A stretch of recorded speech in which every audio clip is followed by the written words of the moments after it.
On commence notre tour des chantiers de l'Est de notre agglomération avec le très attendu centre aqualudique Lycéo, un projet qui devrait comprendre 3 bassins, un de compétition avec 5 couloirs et d'une longueur de 25 mètres, un bassin d'apprentissage avec une variabilité de profondeur et enfin une pataugeoire de 40 mètres carrés pour les 0-4 ans.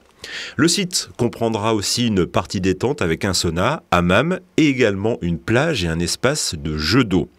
Un outil qui devrait permettre aux scolaires de l'Est de l'agglomération d'apprendre à nager sans devoir se déplacer jusqu'à Lycéo. L'ensemble devrait profiter du réseau de chaleur produite par la méthanisation. L'ouverture est programmée entre février et mars 2021 avec un coût de plus de 10 millions d'euros. Autre chantier, celui de la mairie de Lys-au-Léon. Il s'agit d'un agrandissement de l'actuel bâtiment avec la préservation des locaux existants. La particularité de ce chantier, c'est la grande verrière qui va relier les 2 bâtiments et la toiture végétalisée.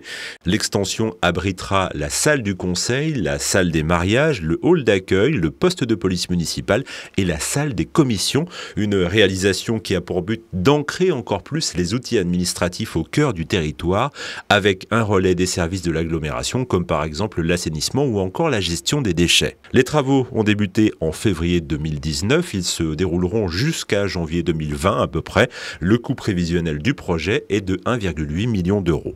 Enfin, quelques mots de la rénovation de la bibliothèque de Viers. Avec celle de Tigné et Serqueux-sous-Passavant, elle fait partie des 3 bibliothèques de Lys-au-Léon. Là aussi, il s'agit d'une extension et d'une restructuration de l'actuelle bibliothèque, mais aussi de l'école de musique qui est sur le même site. Le conservatoire restera à l'étage et bénéficiera d'une salle de répétition de 90 mètres carrés. La surface de la bibliothèque sera d'environ 300 mètres carrés. Que les riverains se rassurent, les arches en briques qui donnent tout le cachet au bâtiment seront bel et bien conservées. Fin des travaux prévus pour septembre 2020. Et pour finir, puisqu'on parle de chantier dans le secteur de Viers, un petit clin d'œil aux bénévoles et à l'artisan qui travaille sur la cheminée de la salle principale du château de Maupassant. Pour en savoir plus, je vous renvoie à notre sujet consacré à cette restauration. Il est toujours visible sur notre site internet.